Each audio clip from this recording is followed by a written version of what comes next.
That game 42-14.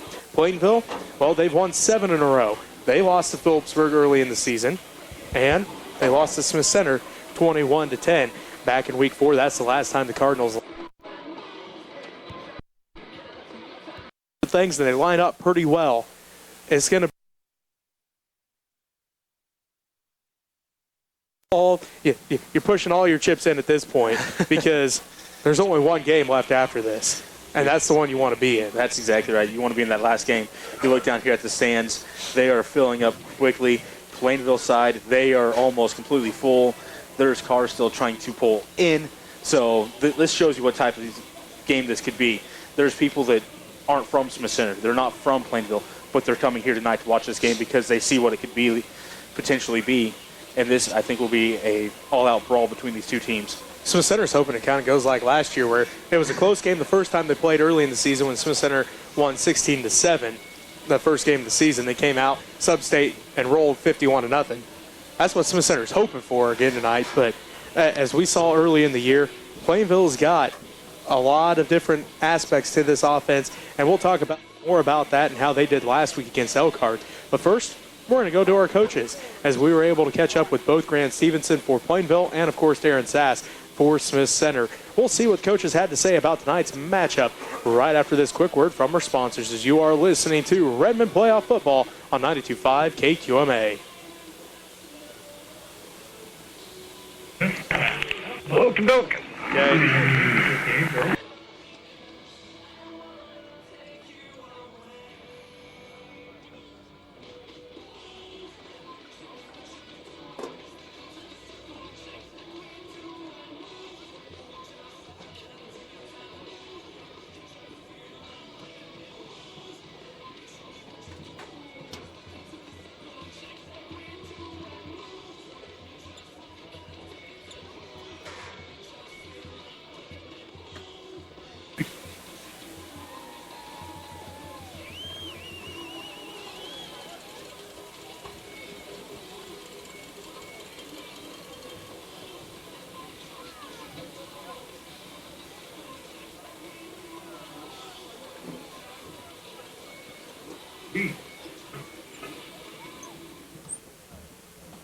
Yeah.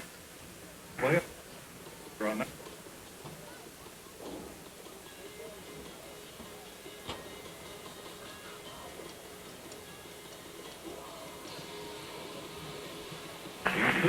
Better one.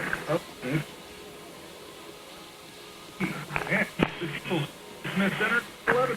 Remember, FDIC.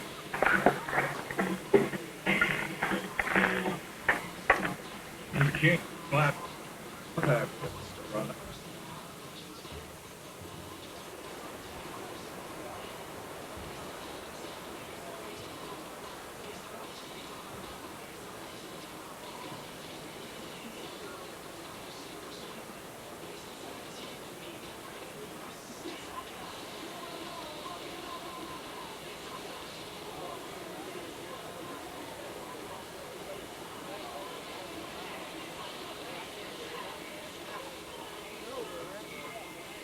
Hey. Right. Hey. We, you were able to hold it to just 13 points. Yeah.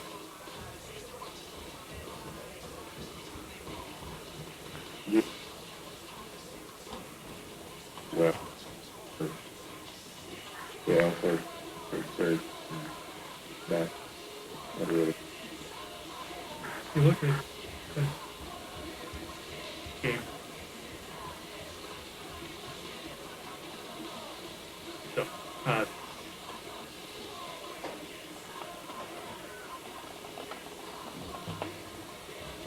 well,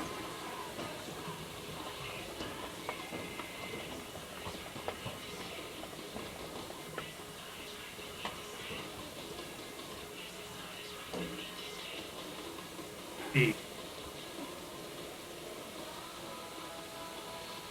From last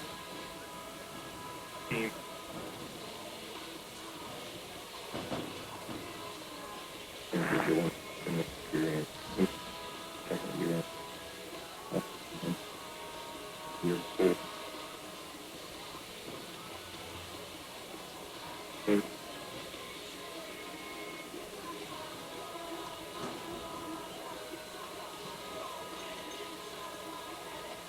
Hey, please, you get 200. More. Good. Fine. Too, so. Yeah. Try to do it. You make because you play, you played it, right?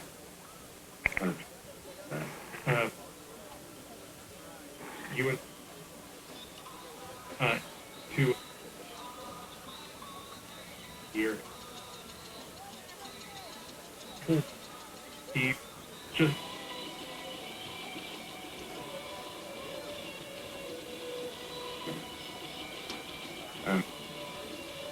Big thing.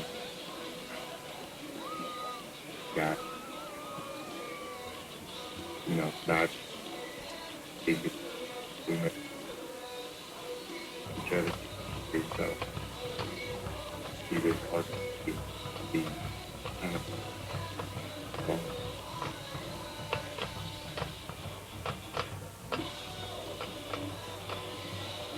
yes. 2 years.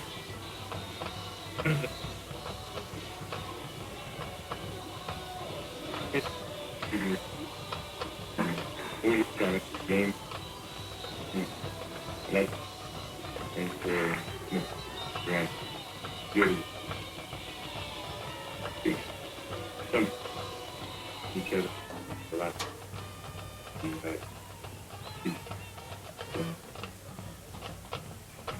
Better playing. Have better.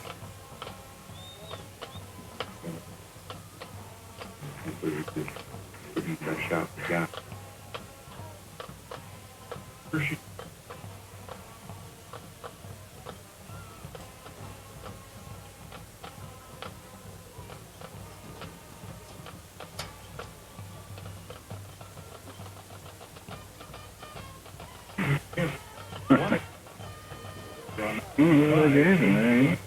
Hey, I didn't know.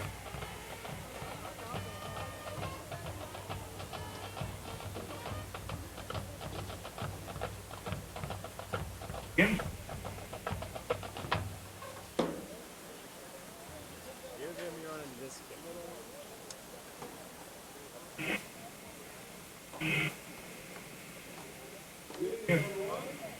Okay. Stadium. As tonight, sub-state action. Smith Center Redmond versus the Plainville Cardinals. Would you all please rise? As Kingsbury Chase, VFW Post 1141, raises our colors. And the Lady Chanticleers, under the direction of Alicia DeBay, sing our national anthem.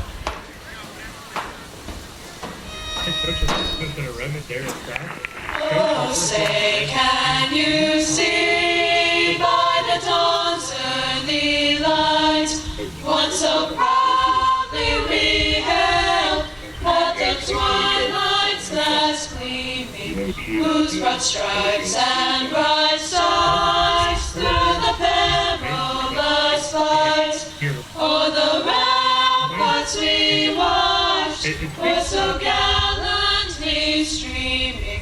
And the rockets would glow, the bombs bursting in air, gave proof through the night that our flag was still there.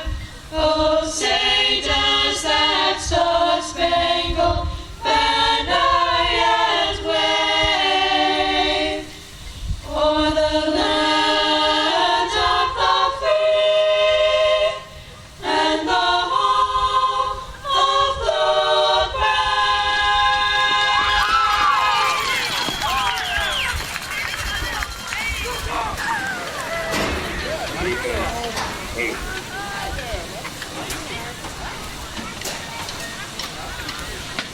Again, we'd like to welcome everyone. Reminder, there is a full concession stand at the south end of the complex, around the west side of the complex. We'd also like to thank Midway Co-op tonight as the tailgate sponsor.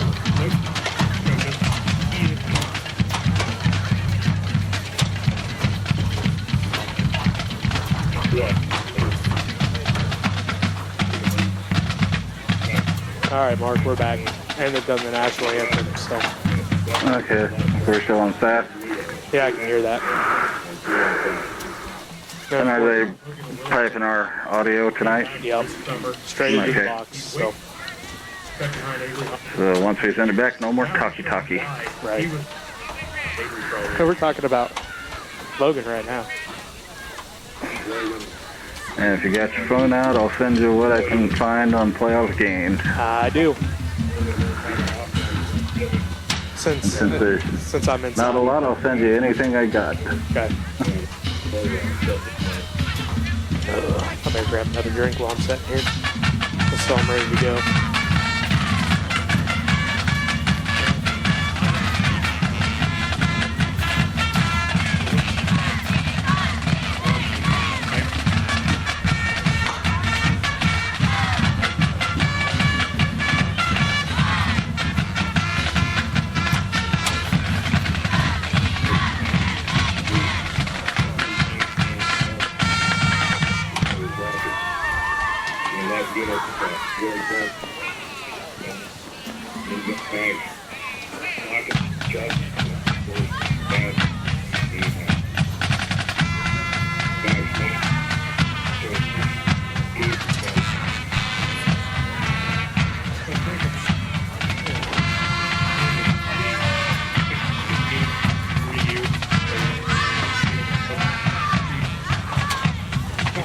Trying to bring a couple off the top back. It's been a long time. I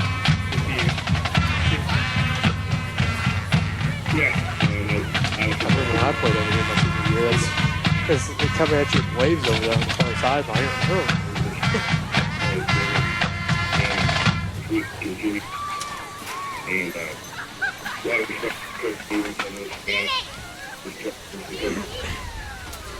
It's coming in, Robbie.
Here. Yep.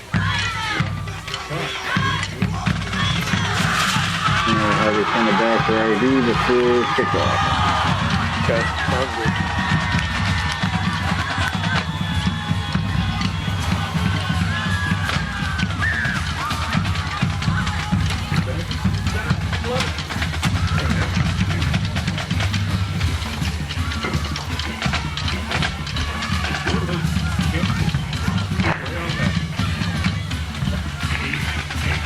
Better check that. I think I hit it. Yep.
3, 2.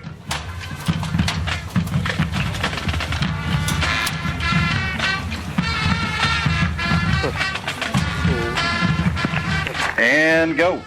Welcome back to Hubbard Stadium. Jesse Ray alongside Robbie Gibson as we get set here for tonight's matchup. This is the sub-state matchup in Class 1A as the number 1 team in Class 1A, Smith Center. They've been number 1 all year long. They're defending state champions. They're trying to make it back. They've been number 1 for a reason, Robbie. You only lose to a number 1 team in the classification higher than you, and you roll through everybody else. You get to keep number 1 all year long. It's a good feeling for the Redmond to keep number 1 all year long. The only team that they didn't roll through was this one. This one, and El Saline, but either one of those I two forgot teams, about El Saline already. El Saline and Plainville, with that game happen for the right to keep going in the playoffs. That was a slobber knocker game as well. So Plainville, El Saline, we kind of wondered if we wouldn't see them again, but we got Plainville tonight. The Redmond, they're going to have to come out.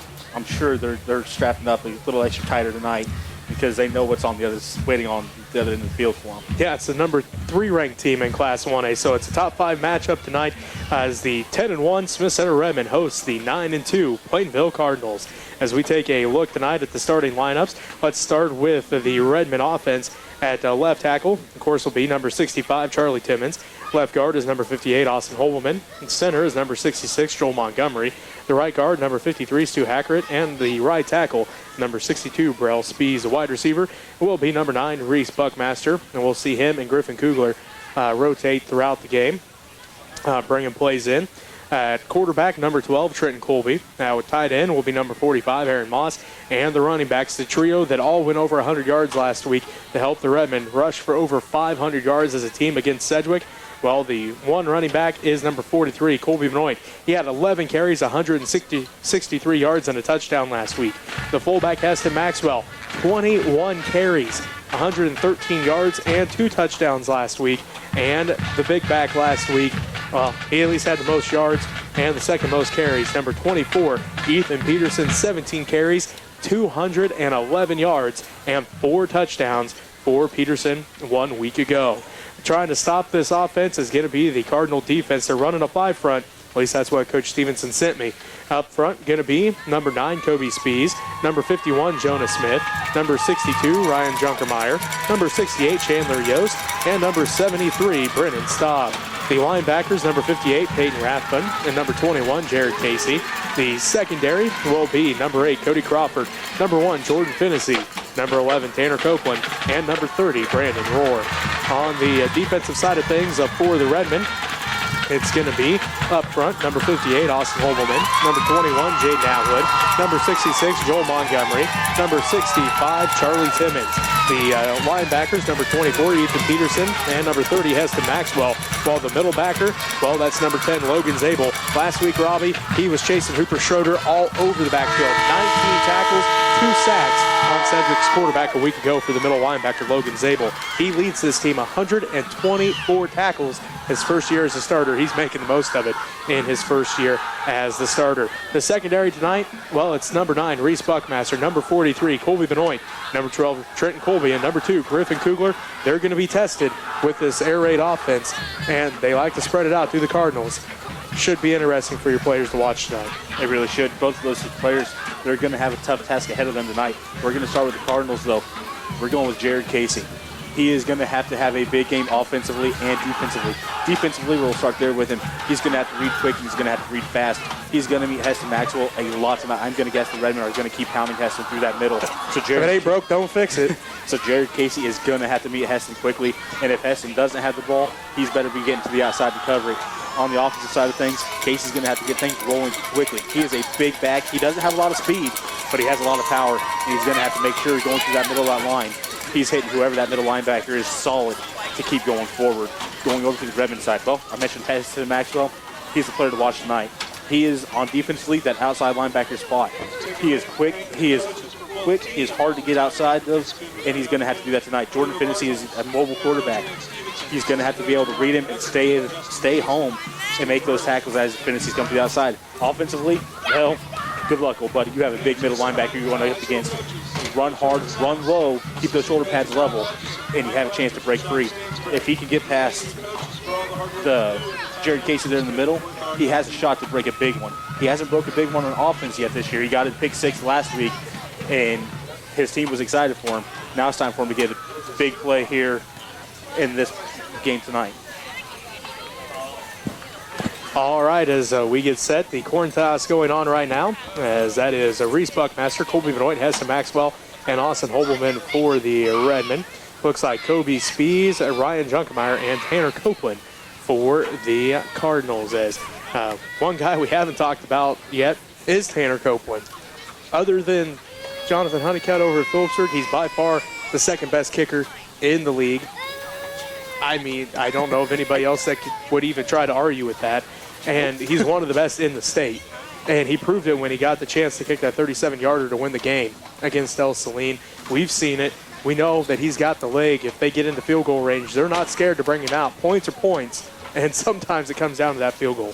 You're exactly right. Points are points, and that field goal is a big thing for him. And on the coin toss out there, Smith Center won the toss. They're getting the ball as per normal with this. When they win the toss, they like to have that offense out there quickly and early to set the tone.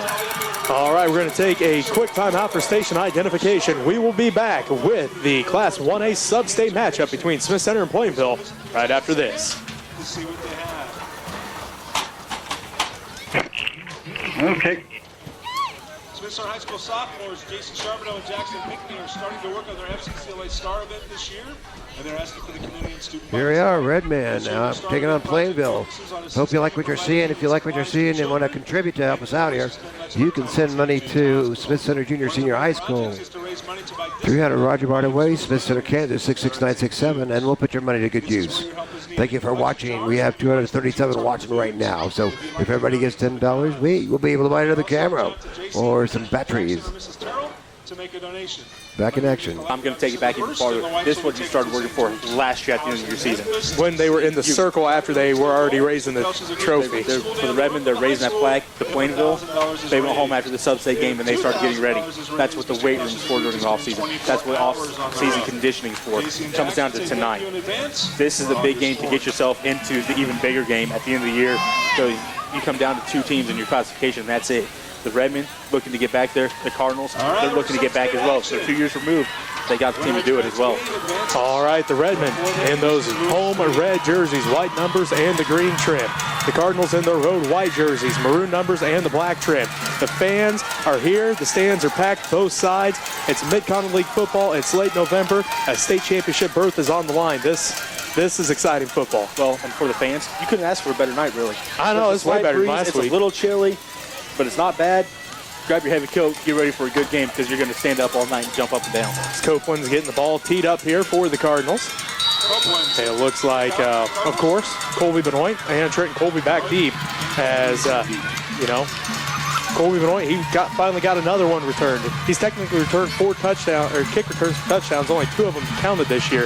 As Copeland kicks it right to left. He's going to kick it to Benoit right there at about the 10-yard line. They're going to run the fake reverse as Benoit keeps it. He's got a wall in front of him. Now all of a sudden that wall closes. He's still on his feet though. Colby Benoit's at the 25, and he's going to get all the way up to about the 28-yard line before the Cardinals finally able to corral him. Somehow Colby got on those brakes and hit a dime stop on that one. Stopped as the wall collapsed on him right in front of him. Cut up field and got a good gain off that. Would have put it probably about the 10-yard line when he cut up. So great job there by Colby Benoit, seeing what was going on and reading his blockers and finding a little lane. We do have one update for you. This is Class 3A. Sabetha already up on Galena, 21-0. So the defending 3A state champions rolling, trying to get back already. Here we go, our first offensive play of the ball game. Smith Center starts at their own 28-yard line. They go left to right on your radio dial. Wishbone set behind Trenton Colby. There's a snap. They're going to hand it off to Heston Maxwell right off the bat. It looks like he got tripped up there in the backfield, dives forward up to the 30. Gain of 2. Head off to Maxwell. 2nd down and 8. Well, the Cardinals did come out in that 5 front. 2 on the weak side, 3 on the strong. Going to make sure that the Redmen have to earn it. Hurry up offense here for the Redmen. 2nd down and 8 as they go left to right on your radio dial. There's the snap to Colby. They're going to hand this one off to Maxwell yet again as he fights his way forward for a gain of a couple. It'll bring up 3rd down for the Redmen. Looks like 3rd down and 5 for this Redmen offense. 11-10 and counting left to go in the first quarter. The Redmen still in their hurry-up offense as they're already back up on the ball. Moss the tight end on the left side. Buckmaster the wide out to the right. Wishbone set behind Trenton Colby. There's a snap from Montgomery. They're going to hand this one off to Peterson. Peterson looks for a hole off the left side. Not a lot going. He's going to get up to the 35, and that's about it. This Cardinal defense doing a great job slowing the Redmond offense down early here, getting good push on that offensive line as the Cardinals pushing back a little bit and slowing things down for the Redmond backs trying to get through. So it's 4th down and 3 for this Redmond offense. It looks like they are going to bring Logan Zabel out to punt the ball away with 10:33 and counting left to go in the first quarter. Back deep to receive. Looks like Tanner Copeland. Zabel gets the ball. Punt is off. End over end punt here, and it's going to go out on the far side. We'll see where they mark it down. Not one of Logan's better punts that we've seen, but he also hasn't had to punt in a game in weeks. Well, that is very true. Kind of maybe trying to knock a little bit of rust off it on that first punt. Not his best punt, but it was still a good punt. Flipped the field position, and that's what Coach Sass, I'm sure, is wanting. Just flip that field position, give them as much field as they possibly can to try to get down the field. So the Cardinals start at their own 31-yard line with 10:20 left to go in the first quarter. They force the 3 and out to start the ball game. Now we'll see what the Cardinal offense can do as they send Copeland and Crawford to the left. 2 men to the right. Casey stands behind Finney as Finney's in shotgun. There's the snap. They're going to hand it off to Casey. Casey lowers the shoulder, and he's hit quickly in the backfield. You mentioned it. Heston Maxwell brings him down right off the bat. Heston Maxwell doing a great job there meeting Casey. Maxwell got through there, seen Casey coming at him. Instead of trying to stand up with him, Maxwell done the right thing. Dropped to those ankles and just bring him down. Short gain on the play. We're going to call it 2nd down and 10, though, as we have just under 10 minutes left to play in the first quarter. 0-0 is our score. Rohr and Spees to the right. Crawford and Copeland to the left. Casey stands behind Finney there in shotgun as the Cardinals go right to left on your radio dial. There's a snap. They hand it off to Casey again. He's met in the backfield by a whole host of Redmond this time. He got right back to the line of scrimmage. Nothing going up the middle for the Cardinals. Casey got the handoff and then was met immediately. Looks like Montgomery and Zabel, the first ones that hit him, and Hobelman came to help as well to make sure the big fellow went down. Finney barely got his hands pulled out of there before Casey was getting hit, so the Redmond quickly knowing what was coming on that play. So that brings up 3rd down and 10 with 9-12 and counting left to go in the first quarter. 0-0 is our score. Again, Crawford and Copeland split out to the left. Spees and Rohr to the right as they pass over the middle. That is Spees, and Spees is going to be close to the 1st down marker. Trenton Colby brings him down, but it's all going to depend on the spot here. From where I'm standing, it doesn't look like he made it. It looks like he's about half a yard short, but I wouldn't be surprised if they don't bring chains out here on this one. And they are, so a good idea here by the refs. Go ahead, bring the chains out and make sure just where that ball is setting at. And he is just short. He's inches short, so 4th down and inches here for the Cardinals as Plainville, well, already with a big question mark. Do you go for it here as the ball's setting at your own 42-yard line, or do you go ahead and punt it and try to pin Smith Center deep? Well, with the leg like you got with Copeland, I would put it back there. But Casey's their punter.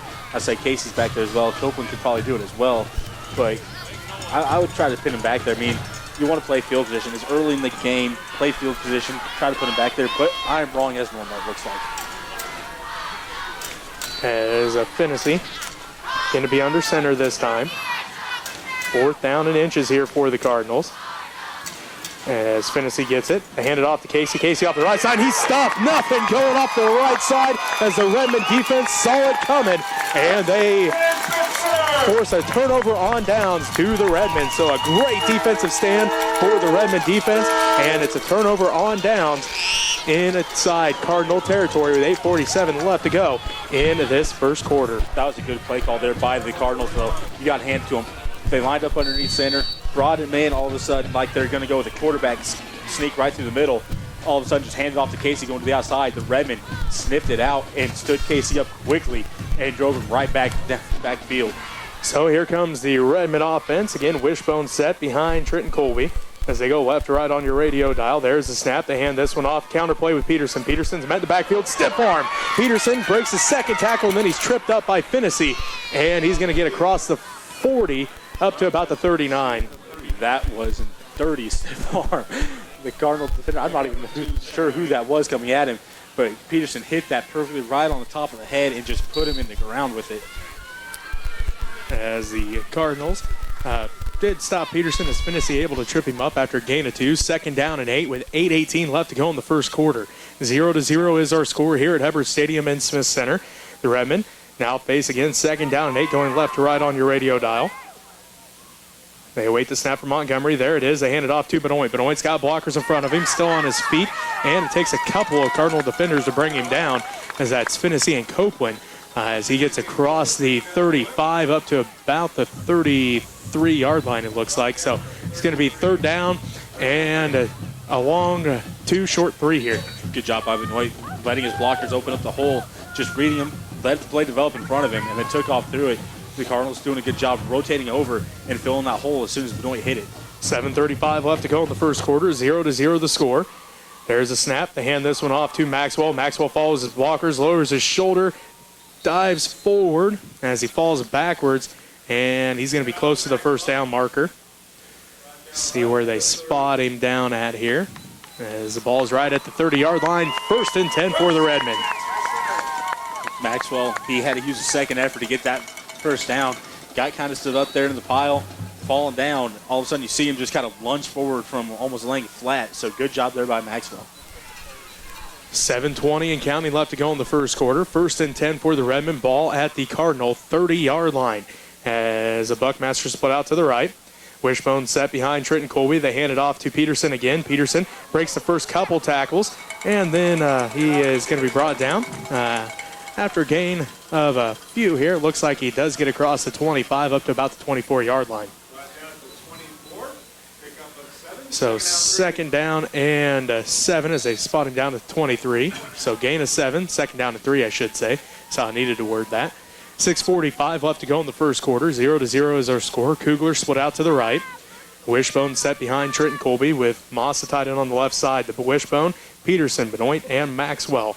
There's a snap from Montgomery. They come off the right side with Maxwell. Maxwell sees a hole on the left side, cuts back through it, and gets a 1st down as he's all the way down to the 15-yard line. Great job there by Maxwell taking that cut. As, like you said, he's seen that hole cut quickly and got a good gain off of it. So brings up 1st down and 10 for the Smith Center Redmen. Ball at the Cardinal 15-yard line. Their first trip into the red zone tonight for the Redmen. See if they can capitalize here as Buckmaster split out to the right. 6:17 left to go in the first quarter. 0-0 is our score. There's the snap. They hand this one off to Benoit. Benoit's got blockers. He's at the 10, cuts back out, and it looks like Finney pushes him out at about the 6. Finney saving a little push there as Benoit just about broke free along the sideline. Had a nice little wall of him, just daylight in front of him. Finney able to grab him right on the sideline, twist him, and pull him out. So it's going to bring up 2nd down and 1 with the ball spotted at the 6-yard line. 6:08 left to go in the first quarter. 0-0 is our score as the Smith Center Redmen running their 7th play of this drive. As just under 6 minutes left to play here. Here is the snap. They're going to hand this one off to Maxwell. Maxwell breaks the first tackle, falls forward for the 1st down. It'll be 1st and goal from about the 3. Nice job by Maxwell breaking that first tackle. Got hit a little low on it, able to keep his feet moving, got through it, got another couple other yards after that. So the Redmen now have it. 1st and goal from the 3. 5:45 left to go in the first quarter. We do have an update from the other 1A matchup as Olpe now leads Colgan with 4:29 left to go in the first quarter, 7-0. As Smith Center Plainville winner plays the winner of that game. 1st and goal from the 3.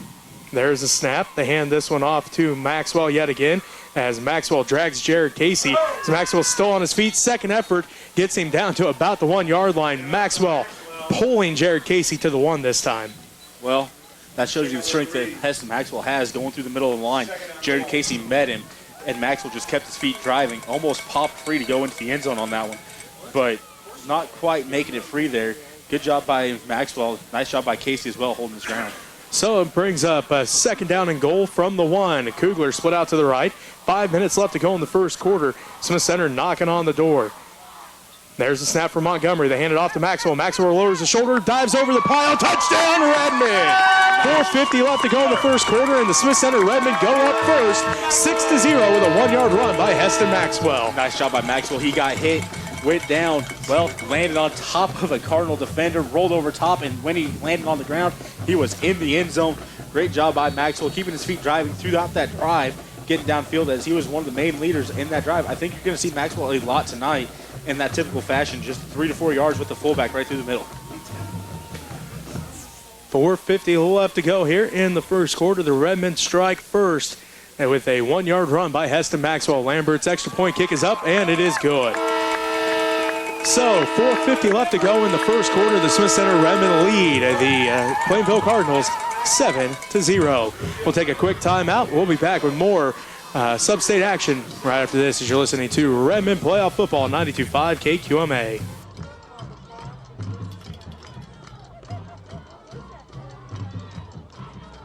Good.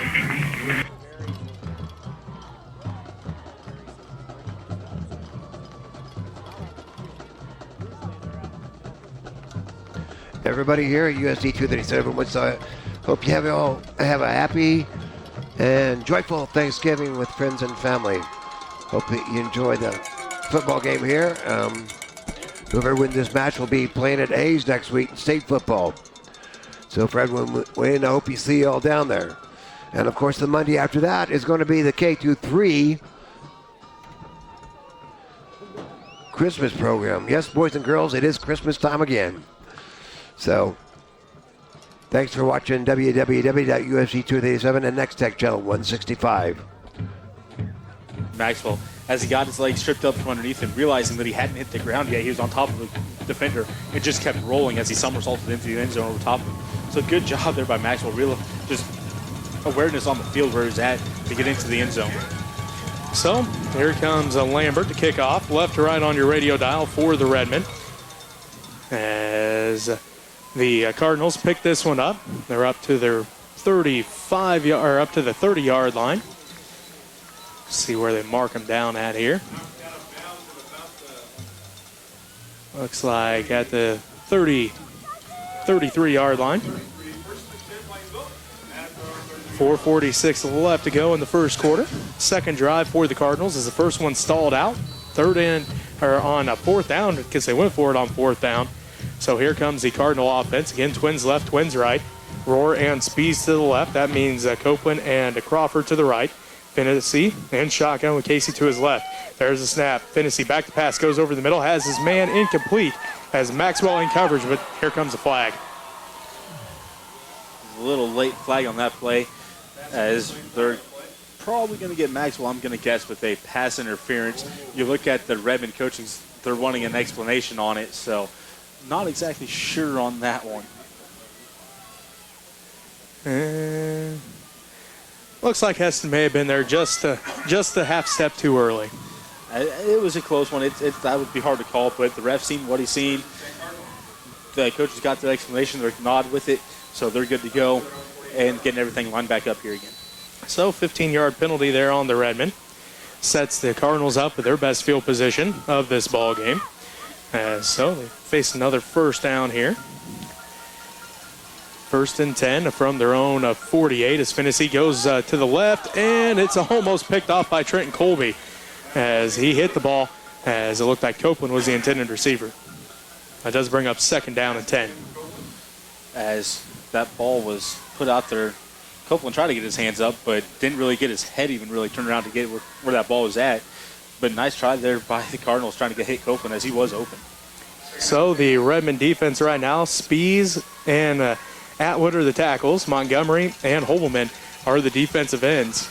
As Finnessy sends twins left, twins right. Second down and 10. Finnessy drops back. He's looking, still looking, has all day. Great job this time by the Plainville line as he tries to pass it in to Jared Casey's hands, but they're going to say incomplete pass. That'll bring up third down.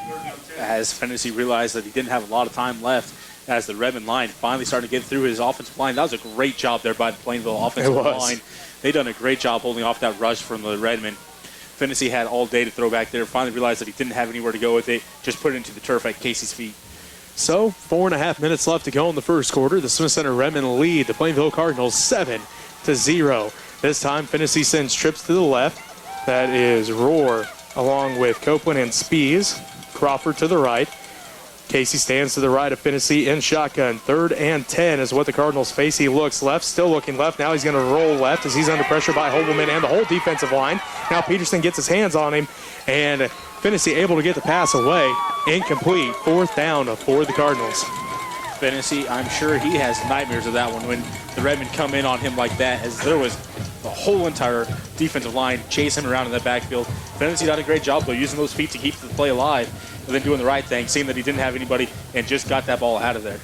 As Ethan Peterson almost got another sack on Jordan Finney. But this time it looks like the Cardinals are going to drop Jared Casey back to punt with 4:23 left to go in the first quarter. Casey gets the snap. Punt is off. A great punt here by Jared Casey as Benoy picks it up at the 20. As he is going to keep it around the Cardinals side. Benoy still on his feet. He's at the 40. 45, one man to beat 50. He's still on his feet as they're still unable to drag him down as Rohr finally drags him down at the 40-yard line. My goodness, Colby Benoit all the way down to the 40, but Robbie has to be the bearer of bad news and let everybody know there's a flag all the way back at about the 32. I seen that flag come flying in there right about Colby's helmet height. Not sure what they seen on that one, as there was a lot of action right there in that area. But you gave me the holding signal. That's what I'm going to say it was. But I don't know. I really didn't see anything there on the replay. But the ref seen something on the opposite side because that's where it came from, and they did call a holding. So. Yeah, you watched the replay. I don't know where the holding came from because really nobody touched anybody, but apparently there was one. So the ref saw it. He had different angles than we did. Yeah, so. Exactly. He was on the other side, seen right into it. So I didn't see it, but the ref on the other side, it was right there in front of him. So the Redmen start their worst starting field position of this ball game. They start at their own 40 or 23-yard line, I should say. As the Redmen go with a Benoit off the left side, and he's bottled up quickly. Not a lot going there as Jared Casey, the first one to hit him. Benoit getting about a yard on that play. Jared Casey quickly in there to hit Benoit, wrap him up, and just pull him down. So 3:50 and counting left to go in the first quarter. 2nd down and 9 for the Redmen. As Smith Center leads it 7-0 over the Plainville Cardinals. Again, this is the Class 1A sub-state game. The winner of this one will take on the winner of Olpe and Pitt Colgan next Saturday afternoon at Lewis Field Stadium in Hayes. So it looks like Cougler split out to the right. Massa tied in on the left side. 2nd down and 9 for the Redmen. As there's the snap, they flip it to Peterson. Peterson's got blockers in front of him. Peterson is going to be brought down again by Jared Casey as he gets up to about the 25. Casey's doing a great job reading which way the play's going and just flowing to it and meeting the ball carrier as the hole opens up. He's doing exactly what you want your middle linebacker to do, meet in the middle and pull him down. So it brings up 3rd down and 8 for the Smith Center Redmen. 3 minutes and counting left to go in the first quarter. The Smith Center Redmen lead the Plainville Cardinals 7-0. Buckmaster split out to the right. Moss tied in on the left side. Once again, it is wishbone set behind Trenton Colby as that is Peterson, Maxwell, and Benoit. There's a snap. They're going to hand this one off to Benoit. Benoit tries to get to the outside, gets a blocker, but he's going to be brought down to the backfield. Jared Casey again with the tackle. He's got 3 straight tackles and making sure the Redmen don't go anywhere on this drive as he brings the Benoit down for a loss of 2. 4th down and 10. Well, looked like Benoit might have, as he was starting to get pulled around there a little bit by Casey, ran into one of his own teammates that made him lose footing a little bit and dropped him down there as well. So good job by Casey, though. 3 straight tackles on that drive, making the Redmen have to punt this ball away. Zabel getting set to punt with 2:10 left to go. Zabel gets this punt off barely as the Cardinals were able to get in there. It bounces out of bounds at the Redmen 48-yard line. I think the Cardinals might have got a hand on that one just a little bit there, as that punt not close to what Zabel can do, as it looked like it went almost straight up in the air, got some good yards off of it, then just fell down. So maybe the Cardinals got a hand on that as they brought it straight up, laid right through the middle of the line, getting to Zabel. So the Cardinals in Redmond territory for the first time in this ball game. Looks like 1st and 10 from the Redmond 48-yard line. Rohr, Copeland, and Speed split out to the right. Crawford to the left. Casey stands to the right of Finney in shotgun. Now we do have a timeout called, it looks like. Timeout Plainville. We'll take a timeout with them. 2:06 left to go in the first quarter. The Smith Center Redmond lead the Plainville Cardinals 7-0. You're listening to Redmond Playoff Football on 92.5 KQMA.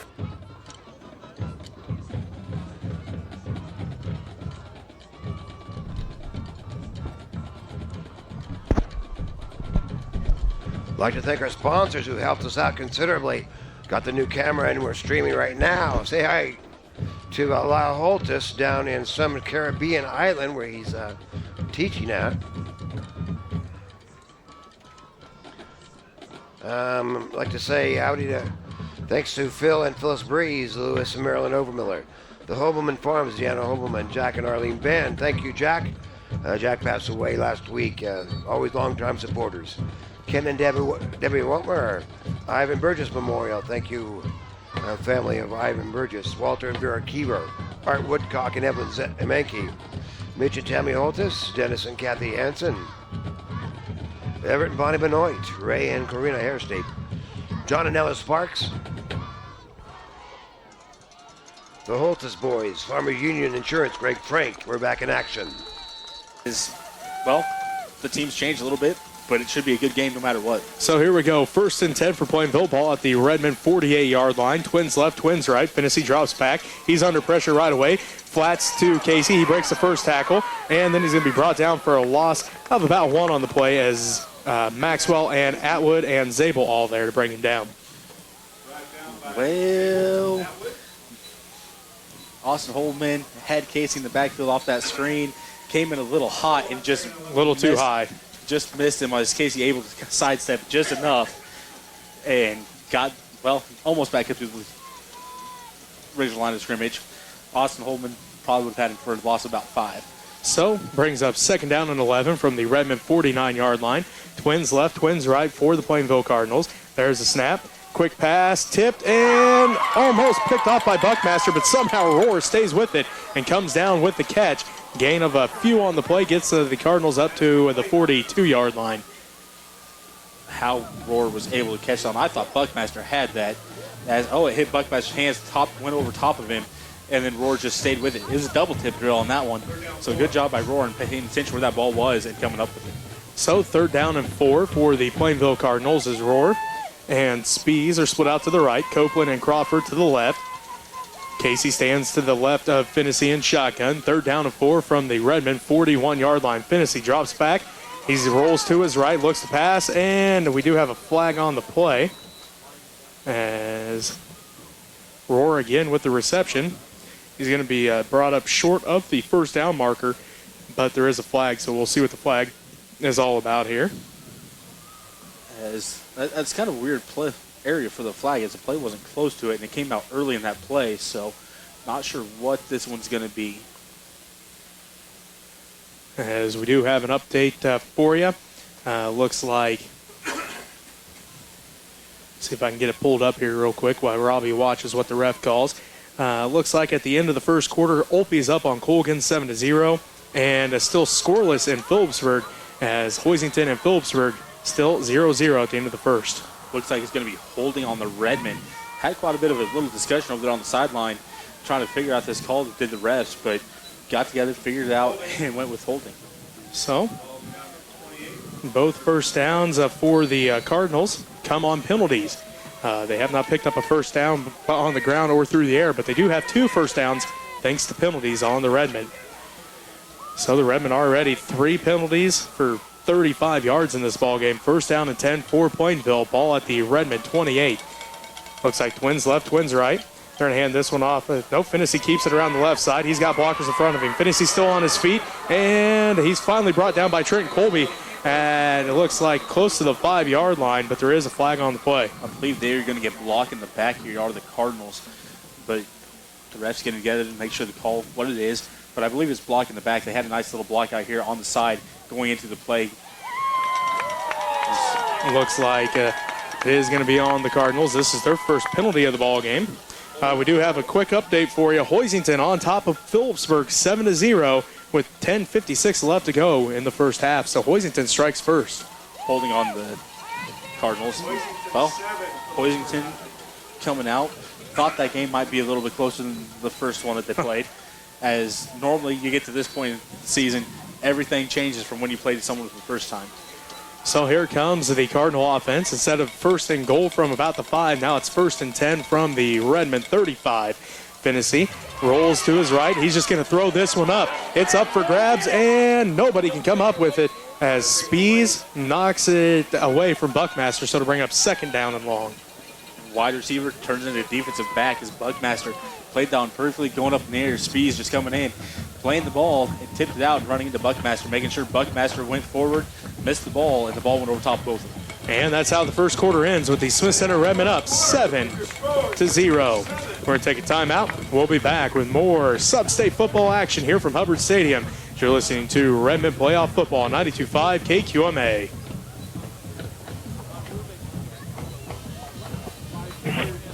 Oop-doop.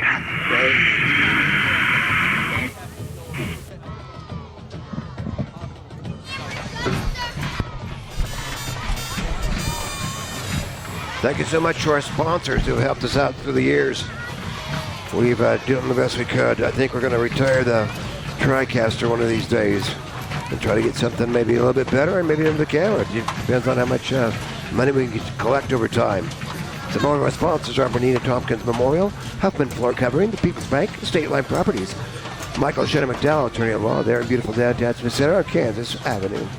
Brooke and Kim Phelps, John Overmiller, Midwest Family Health there up on Highway 36.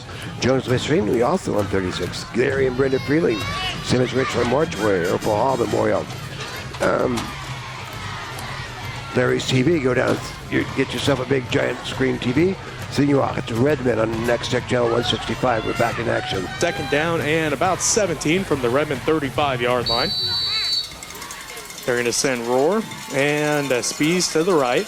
Copeland and Crawford to the left. Casey stands to the right of Tennessee in shotgun. The Cardinals now go left to right on your radio dial. Tennessee under pressure. He rolls out of that and gets out of that pressure. Now passes it into the flats, and he's going to be down. Is Copeland, but he does come up with the reception up to close to that 30-yard line. So 3rd down here for the Cardinals. Nice job there by Copeland coming back down as it seemed Tennessee under pressure. Come back, gave him the chest to throw it to, put a perfect pass out to Copeland in Tennessee. So 3rd down and 11 here for the Cardinals. Ball at the Redmond 29-yard line. Twinsla, her trips to the right. One man to the left. Casey stands to the left of Tennessee in shotgun. There's the snap. Tennessee looks left. Now rolls to his right. Goes over the middle. Has his man. It's Copeland. And Copeland cannot haul it in the end zone. Incomplete. Can bring up 4th down for the Cardinals. Copeland went streaking through the middle of the field. Had the step. Tennessee seen him, put it out there for him. Copeland had to lay out and just missed the fingertips of Copeland. And as about that quick, Phillipsburg has scored and tied things up 7-7 with Hoisington. Hoisington 7, Phillipsburg 7. 11-10 left to go in the first half here. Smith Center leads up Plainville 7-0. It's 4th down and 11 for the Plainville Cardinals. Ball at the Redmond 29-yard line. It's trips to the right. One man to the left. That's Copeland to the left. There's the snap. Tennessee looks left. Now rolls to his right. Goes over the middle, and it's picked off. Reese Buckmaster has the interception. Buckmaster up the sideline, and Spees is going to throw him out of bounds at about the 25-yard line. So Buckmaster comes up with his 2nd interception of the ball of the year. So nice job by Reese to read that one. That was a perfect read by Reese. Seeing where the ball was going, just stepping into the middle of the passing lane, right to his hands, did it. Oh, man, perfect interception for him. Then good job trying to get some yards off of it afterwards, as he almost was able to break out to the outside and have a nice gain going down the sideline. So the ball is spotted, looks like at the 24-yard line. Looks like there is a penalty on the Redmond. So that'll move the Redmond back all the way to the, looks like down to the 12-yard line. I'm not sure what that call was on that one. So the 4th penalty here on the Redmond pushes them back. 1st and 10 from their own 10, or from their own 12. There's a snap. They hand this one off to Maxwell as Maxwell pulls his way forward up to about the 16-yard line. The gain of 4, 2nd down and 6 for the Redmond. As Buckmaster brings the play back in. 10-40 and counting left to go in the first half. Smith Center leads Plainville 7-0. Buckmaster He's going to be split out to the right. Wishbone set behind Trenton Colby as the Smith Center Redmen go right to left on your radio dial. There's a snap. They're going to hand this one off to Maxwell again. Maxwell sees a hole, drives through it up to the 20-yard line. Nice shot by Maxwell again. Just slowly moving this ball down the field, and that was Maxwell's 9th carry here so far in this game. As Cougler brings the play back in. Going to be 3rd down and about 3 for the Redmen. 10:05 and counting left to go in the first half. Smith Center leads Plainville 7-0. It looks like Moss is tight end on the left side.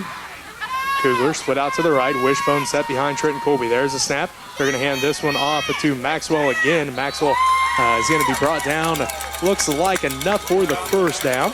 So Maxwell picks up the first down. 3 plays, 3 fullback dives, and another first down run for Heston Maxwell. Well, he started off with 4 yards, then 2 3-yard runs. So Maxwell doing exactly what this Redmond offense wants. 4 yards, 3 yards, and then a cloud of dust, and move down the field slowly, methodically. Best offense for them in this game is keep Plainville's offense on the sideline or on the defensive side of things. So it's going to bring up 1st and 10 for the Redmen. Ball at their own 23-yard line. There's the snap. They're going to hand this one off to, I know Trenton Colby keeps it himself. He breaks the first tackle, dives forward. He's going to be close to the 30, up to about the 29-yard line. So a nice keeper there by Trenton Colby. It is going to bring up 2nd down, and looks like 2nd down and 4 here as the first down marker set at about the 33. Trenton Colby faked both of us out. I thought he gave it to Maxwell going through the middle, but just a nice fake, kept it, pulled it back, found a little cutback lane, and got 6 yards off of it. Cougler split out to the right. Moss tied in on the left side. It's going to be 2nd down and 4 from the Redmond 29-yard line with the wishbone set behind Trenton Colby. Redmond go right to left on your radio dial. They drop back to pass. Colby looking. He's got Benoy in the flats. Benoy picks up the first down and then some as he's across up to about the 40-yard line before Copeland can push him out of bounds. So the first pass play for the Redmond works to perfection as they now have 1st and 10. Ball going to be at the 40-yard line. Their first down of the ball game through the air as the ball at their own 40. And the Redmen continue to roll this drive along as it looks like Plainville is going to take a timeout. With 8.5 minutes left to go in the first half. Smith Center leads Plainville 7-0. We'll take a timeout with them as you're listening to Redmond Playoff Football on 92.5 KQMA.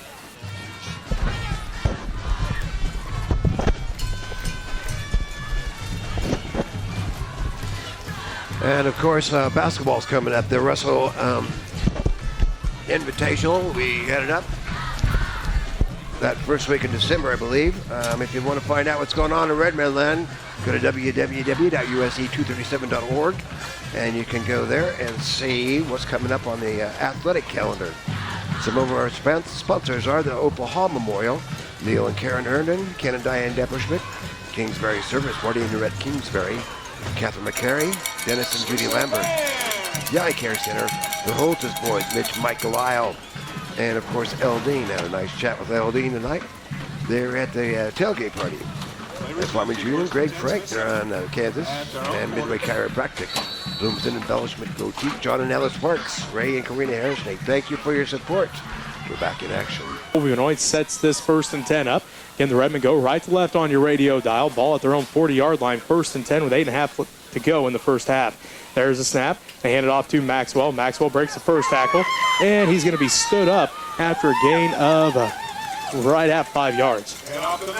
Maxwell doing a nice job there, keeping his feet moving, just fighting off the tacklers, trying to get any extra yards that he can get. He's doing a good job when he's doing that, though.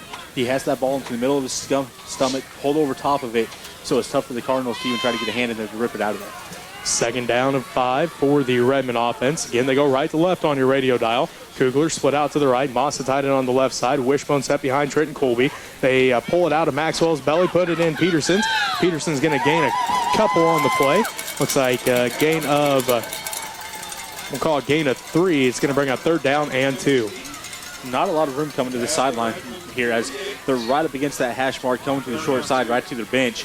And Peterson, if he would have had a little bit more room, he might have been able to make a move and get something going. But either way, it was a good job there. Giving to Peterson, he got to the edge and got some good yards off of Yes, it looks like they did actually mark him down at the 49-yard line. So third down and a long one, short two here for the Redmen.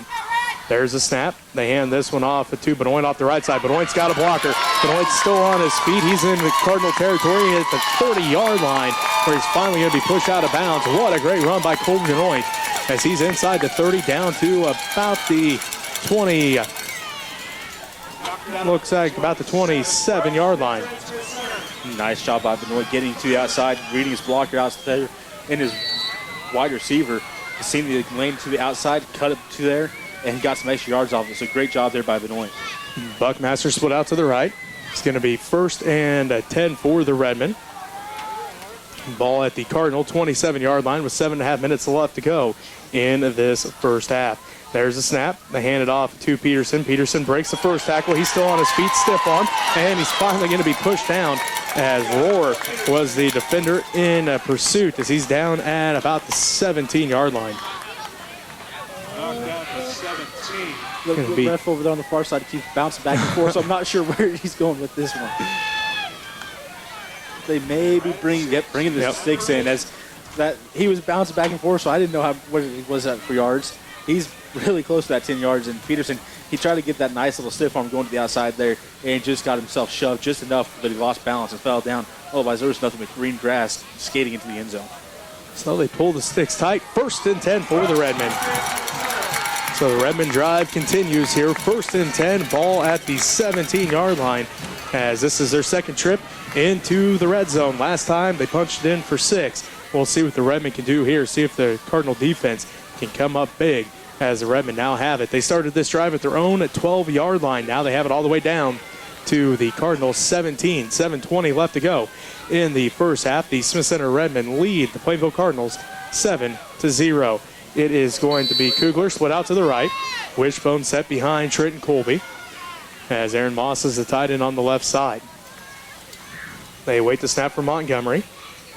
There it is. They're going to hand this one off to Maxwell. Maxwell lowers his shoulder, and it takes a whole host of Cardinals to bring Maxwell down. Not until he picks up a 7 on the play down to the 10-yard line. Nice run there by Maxwell, just running hard here in this game. They keep feeding Maxwell, and why not? He keeps getting good chunks of yards. Well, he's on carry number 12 with that one, so he's doing a good job here in this first half for the Redmen.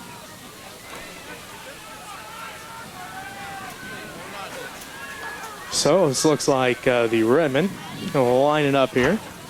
It's going to be 2nd down and 3. There's the snap. They hand this one off to Maxwell again. Maxwell lowers his shoulder. And again, it takes about 4 Cardinal defenders to bring him down after a gain of 5 down to the 5. So that brings up 1st and goal for the Redmen after yet another first down run. I think the game plan here for the Redmen here in this one was just to feed the ball to Maxwell and just keep powering it through him, wear this Cardinal defense down, which will eventually wear the offense down as well. And it's working here so far in this first half. So 1st and goal for the Redmen. Ball at the Cardinal 5-yard line. There's a snap. They're going to hand this one off to Maxwell again. He dives forward. He's close. It looks like they're marking down at the 1-yard line. As Maxwell wishing he was probably about 2.5 inches longer and he would have been in the end zone. It's a great run there by Maxwell, lunging himself forward as the nose of that ball looks like it's grazing the goal line. 5:55 and counting left to go in the first half. The Smith Center Redmen knocking on the door again as they lead it 7-0. They send one man clean out to the sideline. That's Buckmaster to the right. There's a snap. They hand it off to Maxwell again. He lowers his shoulder. Touchdown, Redmen. Heston Maxwell from 1 yard out with 5:40 left to go in the first half. Maxwell with his second rushing touchdown of the ballgame puts the Redmen up 13-0. That was rush for Maxwell, number 15 here in this first half. The game plan is simply give the fullback the ball, let him get 3-4 yards carry. So it looks like that was a 13-play drive that went 88 yards. And Maxwell punches it in from 1 yard out yet again. Put the Redmen up 13-0. As Lambert's extra point kick is up, and this one is good. So that puts the Redmen up 14-0, 5:40 left to go in this first half. We'll be back with more right after this as you're listening to Redmen Playoff Football 92.5 KQMA.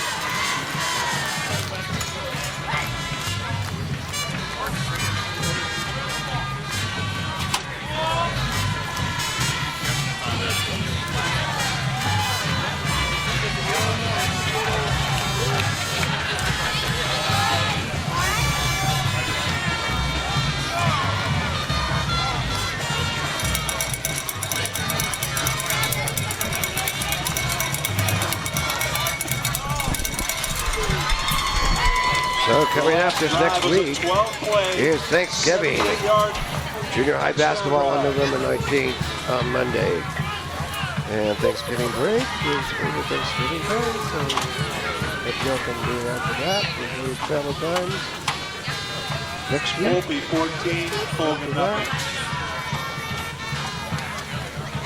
State football in 4 days. Redmond might be headed down there, so I hope y'all can come down there. As I said before, Smith Center K-3 Christmas concert. November 26th on 27th. Junior high basketball at Smith Center. One goes to Roars. He lets it roll out of bounds, so we'll see what the Cardinals decide to do here, whether they take it or if they decide to have the Redmond re-kick it. They get fairly decent field position, but looks like they're going to just take it where they get it at. So that'll move them up to the 35. It's either they take it at the 35 or make the Smith Center re-kick. I say 35 is a good spot to start here. They got a chance to move downfield. The Cardinals were maybe starting to figure out a little bit there in that last drive. Before the interception. So I'm guessing they'll go back to it, try to move the ball through the air again. So the Cardinals going to hand this one off to Casey. Casey's met in the backfield as he spins out of the first tackle, but then a whole host of Redmond there. As it looks like back there is Holman along with Montgomery, along with Timmons and Atwood, all back there for the Redmond. So I'm not sure which one it is that hit him first, as it looks like Montgomery pushed him back. Timmons is there to help, and then the rest of the Redmond come and finish him off, but that one was mainly Montgomery and Timmons. So pushes the Cardinals back to their own 32-yard line. Second down and about 13. Trips to the right, one man to the left. Finnessy drops back. He has a lot of time back there. Finally gets his pass off and incomplete. As it looks like Peterson was in coverage, but there is a flag on the play. As Plainville line did a great job there, giving Finnessy a whole bunch of time back there. And the Redmond defensive line, they're doing the right thing as well, as they're getting their hands up. Peterson almost picked that one off. As well, like I was saying, the Redmond doing the right thing, and the defensive side of things can't get to Finnessy, getting their hands up in the air, making the tackle hard for Finnessy to see. So we'll see, as this was offensive pass interference on Plainville, so that'll push him back. As Peterson, he had that one, Robbie. It hit his hands. It just could not quite haul that one in. As looks like, see what they decide to do, because if they decline it, that brings up third down and 13. Otherwise, it'll be second down and long here. As they're talking to the Redmond coaches here. I know what I would do if I was a coach. Move them back. It's only second down. Now, if this was maybe third down, going to fourth down. Yeah, we'll decline this, but with it all being second down, push them back. I think they're just trying to decide where it might be at and everything else. As looks like they are going to start stepping it off here. Got the Redmond players out there trying to get their fans up and get them going here. As well, it's a big play here for the Redmond, pushing the defense, pushing the Cardinal offense back farther. So now they're wanting their fans up and going, try to disrupt maybe this play call a little bit. So it brings up second down and super long here for the Cardinals, as the ball is spotted all the way back at their own 17-yard line, it looks like. As Finnessy sends Twins left, Twins right. They're going to hand, nope, Finnessy drops back the pass. He's looking, he's under pressure, and finally gets the pass off, and it's picked off. Joe Montgomery has it, the defensive tackle, pick six from about, let's see, we're going to call it 20 yards out. Joe Montgomery with the pick six. Joe Montgomery with a big pick six, but also Finnessy had to pick himself up after that play, as it was a perfectly timed hit there by Holman, putting Finnessy on his back there in the end zone. So Finnessy trying to get rid of that ball before he got hit by Holman. I believe it was Holman anyways. That looks like it might be, well, nope, not Holman. I see him standing there. Not sure who it was for the Redmond, but that was a huge play for Joel Montgomery, dropping back from that defensive tackle spot, getting in the right position, reading the quarterback, and getting a pick six. We're going to call it a 20-yard pick six for the defensive tackle. His second interception of the season. This time Joel takes it to the house. There's the snap. The kick is up, and it's going to be good, but there is a flag on the play. This one, I believe, is going to be either holding or chop block on the Redmen. Unfortunately for the Redmen on this one. Well, I'm not sure.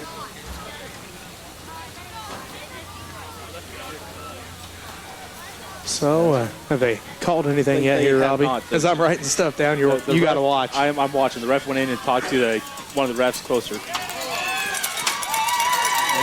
Well, I'm not sure what the call actually was. He called something, but I'm not sure exactly what it was. I haven't seen that call before. It looks like they're just going to redo the extra point here. So Sergio got the first one to go through. We'll see if he can get the second one to go through. Again, we're calling it a 20-yard pick six for Joel Montgomery. Put the Smith Center Redmen up 20-0 with 4:44 left to go here in this first half. As there's the kick by Lambert yet again, and he boots it right down the middle again. So that puts the Redmen up 21-0. We'll take a timeout here. We'll be back with more playoff action.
As that puts the Redmen up 21-0 with 4:44 left to go in this first half. We do have another update from Phillipsburg. The Panthers now lead Hoisington 17-7 as Lair boots this one deep.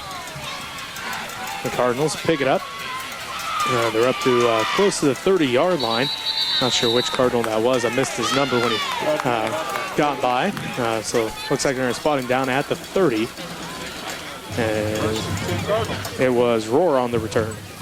As Roar got that one, found a little bit of a gap in there, and, well, as soon as he stepped in that gap, well, he met about 5 different Redmen in the hole. So great job by the Redmen, staying in their lanes, getting down there, beating Roar where they needed to, and wrapping him up and bringing him down. So back-to-back drives. The Redmen have intercepted Jordan Finnessy the last time. Joel Montgomery took it back to the house.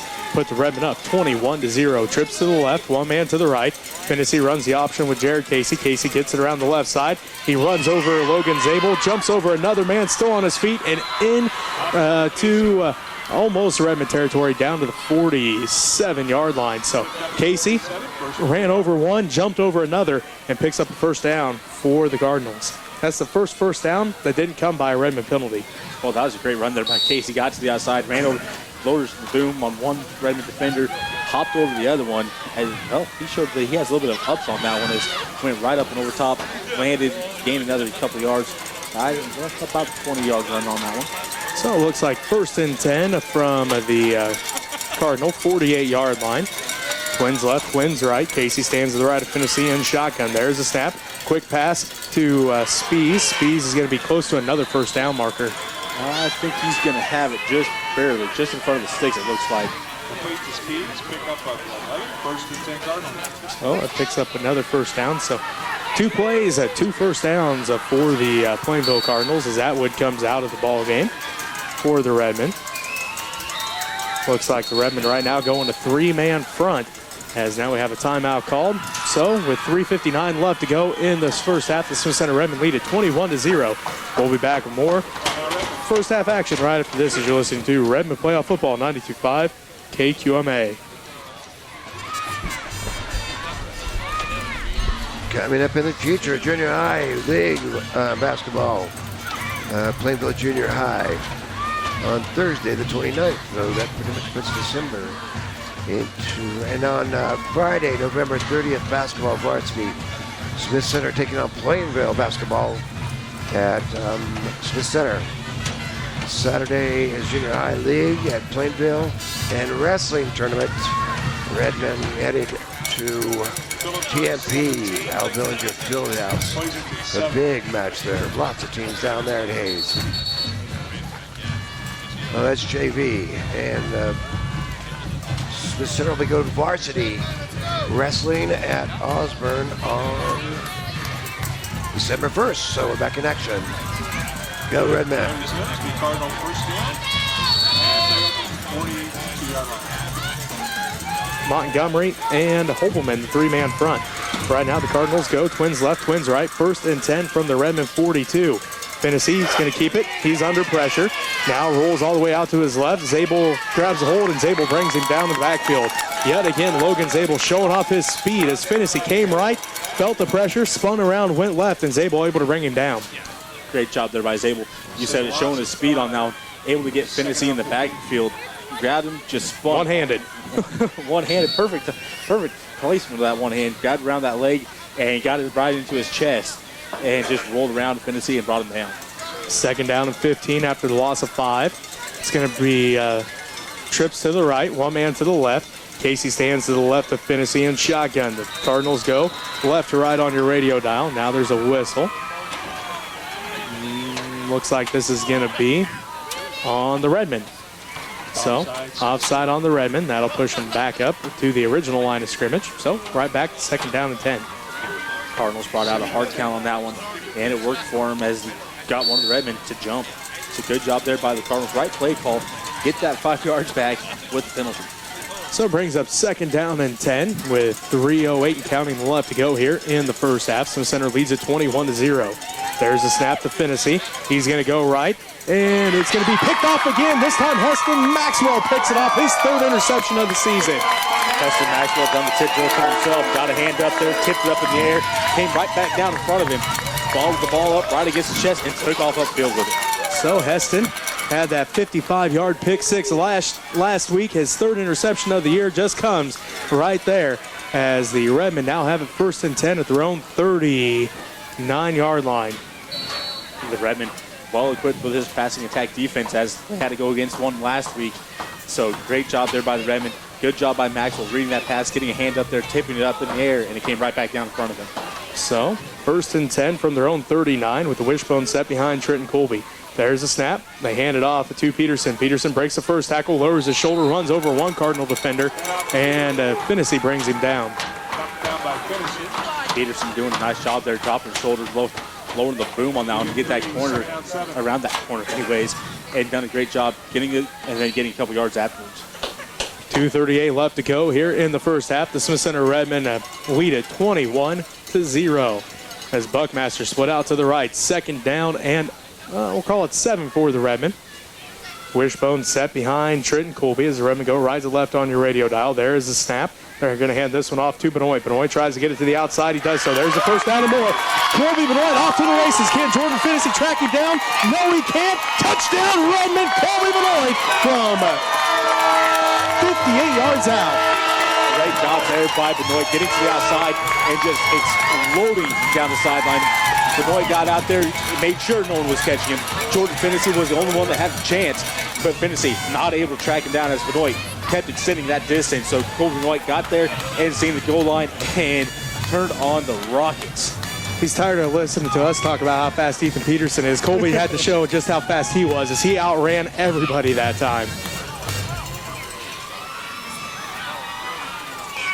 As we'll see what looks like there was a late flag. It might be taunting on the Redmen or something. Excessive celebration maybe. As it is it's unsportsmanlike on Plainville. I wasn't looking up. I didn't know what it was. I'm right there with you. I was looking down, writing down 58 on my stat sheet, and I look up and they did go both ways. The first time he went Plainville, and then the second time he went Smith Center. So those are offsetting penalties. Well, MCL teams, it gets a little chippy with them, especially when it's a sub-state game on the line. Lambert's kick is up this time, good again. So Sergio 4 for 4 tonight for the extra points, and it puts the Redmen up 28-0. We'll be right back with more playoff action right after this as you're listening to Redmond Football 92.5 KQMA. Things are working out well for the Redmen here. Hope y'all can come out and if we win this one, come down to Hayes and check things out.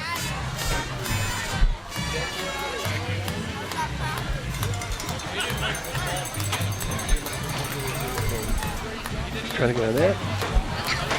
Thanks to Shannon Rothschild for taking over the camera duties, along with Greg Hubbard watching here on Next Tech Channel 165. And of course, Martin is working the streaming camera upstairs.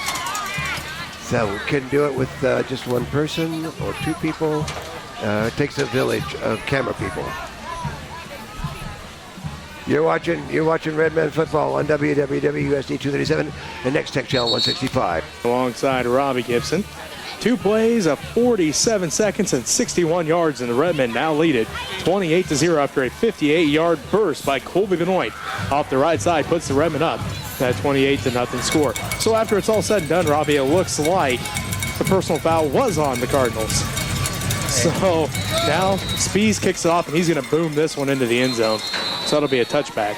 Well, that was so confusing. That's what happens when we're looking down and don't see what's happening. well, Spees didn't have to get too much leg into that one as he was kicking off from, well, The Cardinal 45. so didn't have to put too much leg into it, but made sure that it landed in the end zone, at least making the Cardinals have to start at, I believe, 20 or 25. Their own 20.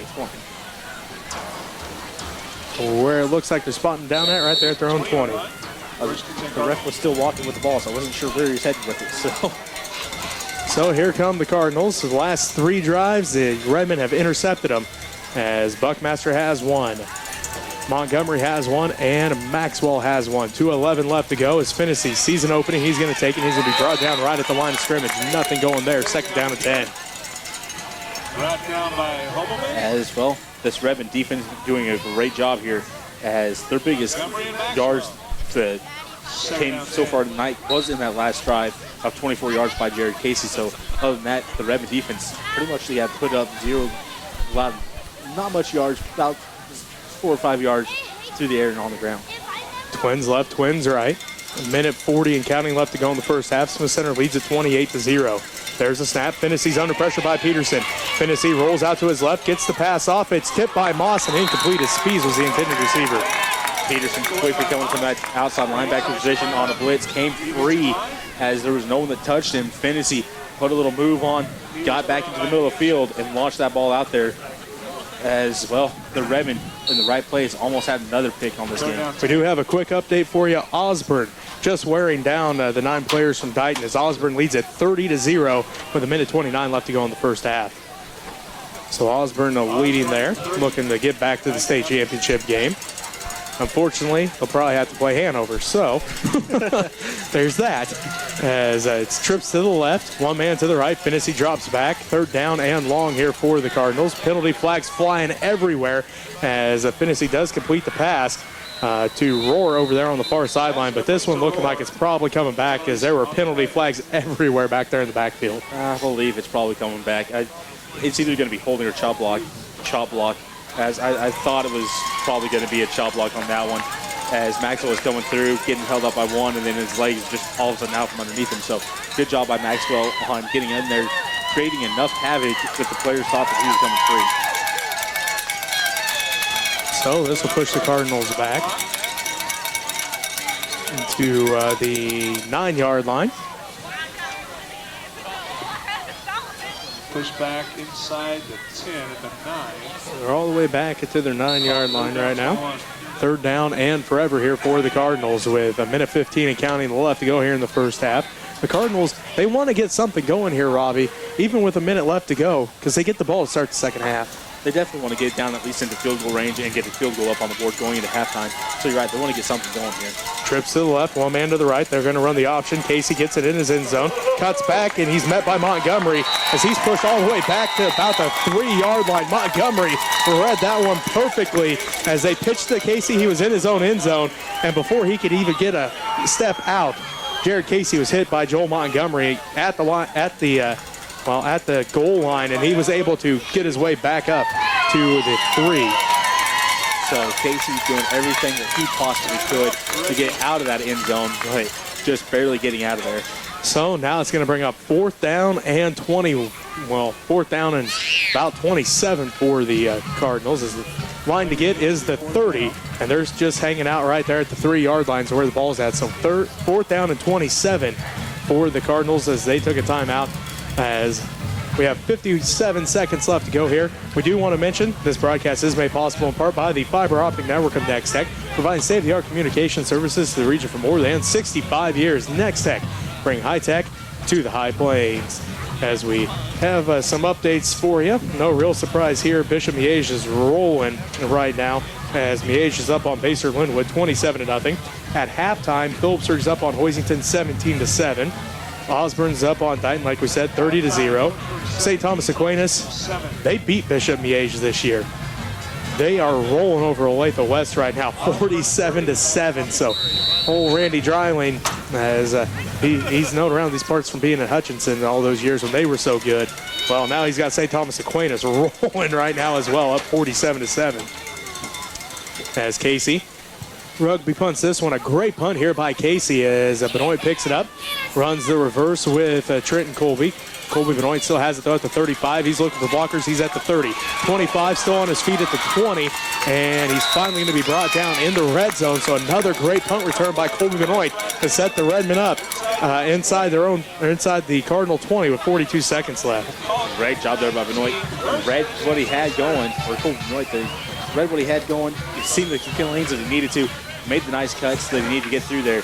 And great job by his blockers up front as well. As he changed direction, they had to change their blocking angle so they didn't get a block in the back, and they're able to do so. So that play went without a penalty. Great job by the Redmen there on that one. 42 seconds left to go here in this first half. The Redmen lead at 28-0. They're looking to push another one across here before halftime. 42 seconds left to go before the half. The Redmen go right to left on your radio dial as they're going to run a pass play. Trenton Colby passes it in the end zone to Cougler. Cougler has it. Is he in, though? No. Touchdown. Touchdown, Redmen. Griffin Cougler on the sideline. Calls it in as Trenton Colby hit him from 19 yards out. Well, I was just saying in my head, I'd be going for a pass play as that ball was pulled out, and I've seen Trenton Colby rolling with it. So great call there by Coach Sass. I'm finally on cue with him for one play anyways in the game.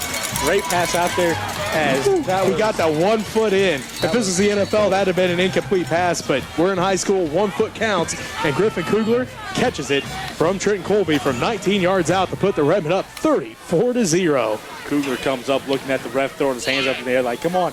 You know Cougler knew he made it in. As that was a great catch there by Cougler. Lambert's extra point kick is up and good.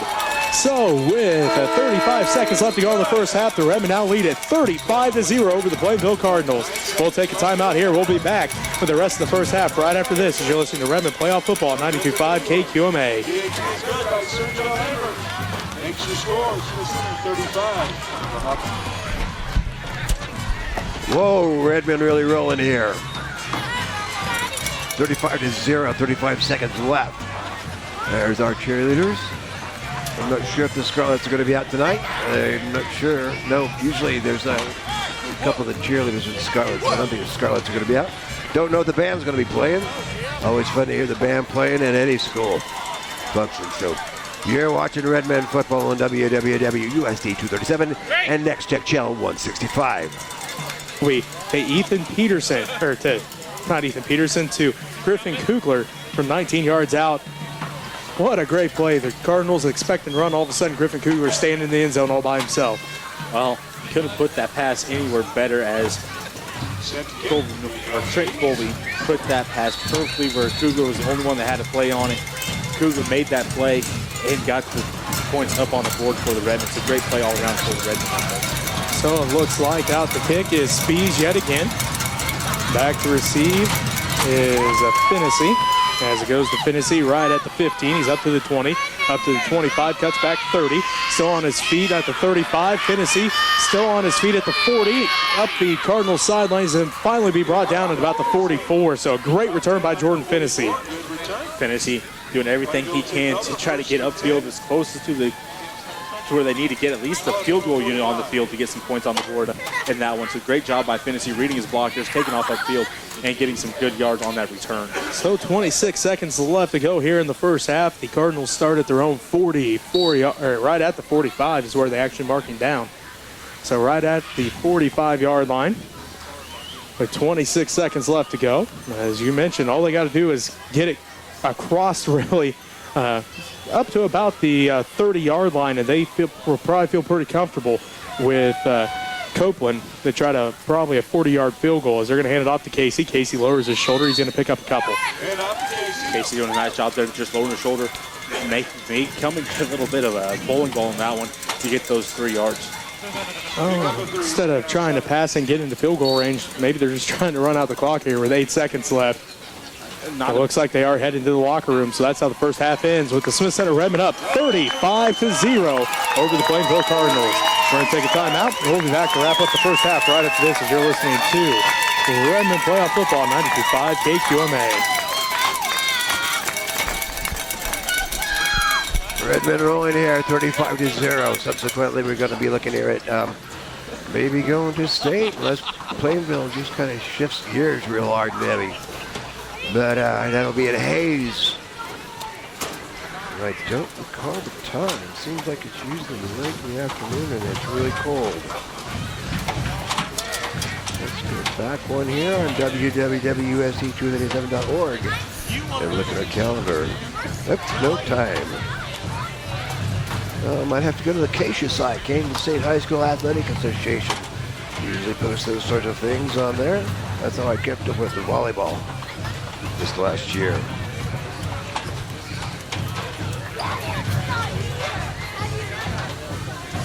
Anyway,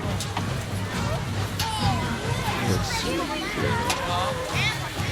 And you can also keep up with what's going on when I'm doing stuff here on www.us Facebook. I'm going to be posting right now.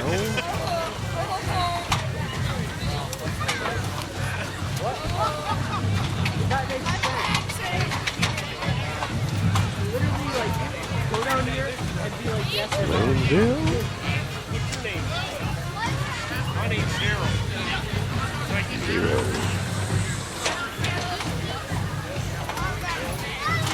So thank you for watching. If you like what you're watching and what you're seeing and what we're doing, you can send money to Smith Center Junior Senior High School. Smith Center, Kansas, 300 Roger, Body Waste, Smith Center, Kansas, 66967. We'll put the money to good use. The old TriCaster is kind of not really doing as well as we'd like to. So maybe one of these days we'll be able to upgrade to a new one. Although it may not be a TriCaster in the future. The new ones run around $20,000. And the multi-channel 6-camera one is about $40,000. But there are some alternatives that are available. But one of these days, we'll be back. For the Redmen, they scored with 5:40 left to go. That was a 13-play drive that went 88 yards and 5 minutes and 20 seconds to put them up 14-0. Since then, they have a 20-yard pick six, a 58-yard run, and a 19-yard pass to put them up 35-0. The scoring got started, though, 4:50 left to go in that first quarter. Heston Maxwell from 1 yard out put the Redmen up 7-0 as Lambert's kick was good. Then we mentioned the 5:40 left to go in the first half. The 1 yard run by Heston Maxwell capped off that 13-play drive that went 88 yards, 5:20 left to go, or 5:20 off the clock, put him up 14-0. 4:44 left to go in the first half. It was a 20-yard pick six by Joel Montgomery. The kick by Lambert was good, put the Redmen up 21-0. Then with 2:11 left to go in the first half, the Redmen got on the board again, this time a 2-play drive, 61 yards and 47 seconds, as this time it was a 58-yard run by Colby Benoy to put the Redmen on the board. The kick by Lambert was good, putting the Redmen up 28-0. And then with 35 seconds left to go in the first half, the Redmen on the board again. This time a 19-yard pass. Trenton Colby found Griffin Cougler in the back of the end zone. One play, 19 yards, 7 seconds. And the kick by Lambert was good to put the Redmen up 35-0 as the Redmen really getting defense turning into offense here, Robbie. 3 straight possessions. They had an interception. That really turned the tide here in this ball game, because before that, well, it was close. It was 7-0 before that interception, that first interception. it's been a good game for the Redmond. You said it, their defense is turning to offense, and that's exactly what they need, something to do. As the offense kind of came out there in that first quarter, struggled a little bit, but that defense came alive there in that second quarter, and that's what led to this big lead going into halftime. So the Redmond doing everything they need to do on the defensive side of things. Let's look at their stats. Since you're talking, you just as well keep on going. Well, on the Cardinal side of things, Fennessy, he is 4-15, 430 yards. Getting those yards through the air is Spees with 20, Copeland with 6, Casey with -1, and Roar with 5. On the rushing side of things, Fennessy, he has -5 yards rushing. Casey with 18 for team totals of 9 attempts for 13 yards. On the Redmond side of things, Trenton Colby, he is 2 for 2 for 29 yards. Getting those yards is Cougler with 19 and Benoy with 10. On the rushing side of things, Colby with 6, Peterson with 28, Maxwell with 50, Voigt with 91 for a team total of 29 attempts for 180 yards going there in that halftime. All right, we're going to take a time out here. We'll be back with more of our halftime show right after this. You're listening to Redmond Playoff Football 92.5 KQMA. I wish. That'd be lit.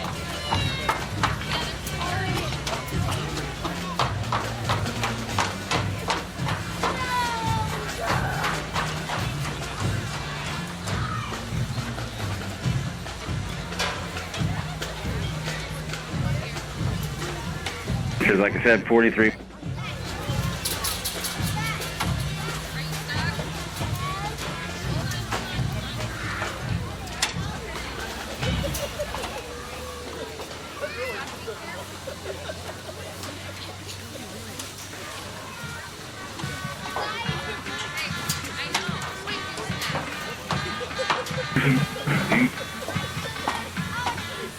Don't say anything bad. You don't have to worry about it.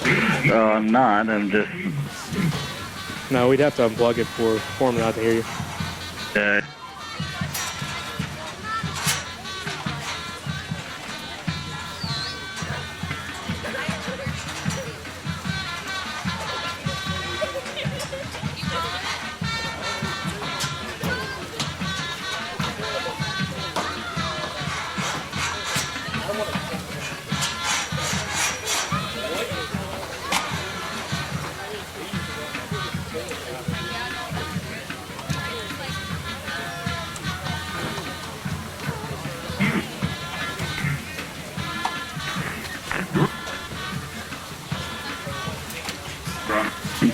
Last spot here, Jesse.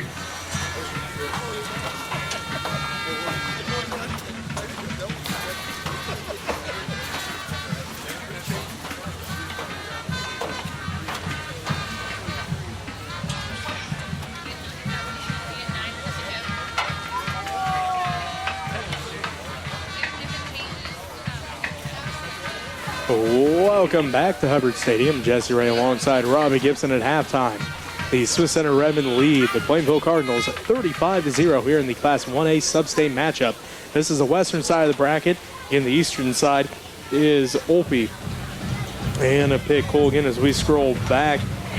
Looks like the last time we had an update from that, it was halftime, and Olpe was up 14-0. Also updates for you. At half, Osborne's up on Dighton 30-0. Bishop Miege is up on Pacer Glenwood. That one's probably at the half by now. Bishop Miege was up 27-7. Mays and Wichita Northwest, they're going back and forth. The last update we had from there was about a minute and a half left to go in the first half. Mays was up 27-24 on Wichita Northwest.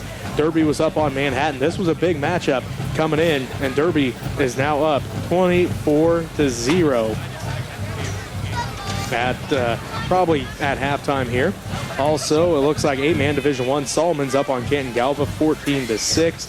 It looks like some other ones for you. St. Thomas Aquinas, they're just rolling. What I tell you, 47-7. The last one we had from St. Thomas Aquinas. We do have an update. Hanover is up on Axtell 38-8. That one's late in the second quarter. Osborne will play the winner of that one. So a big matchup there. Hanover and Axtell. Hanover's been number one all year long. No surprise there. They're always good. Axtell, only one loss on the year, and it came to Hanover earlier in the season. So Osborne has to play the winner of that one.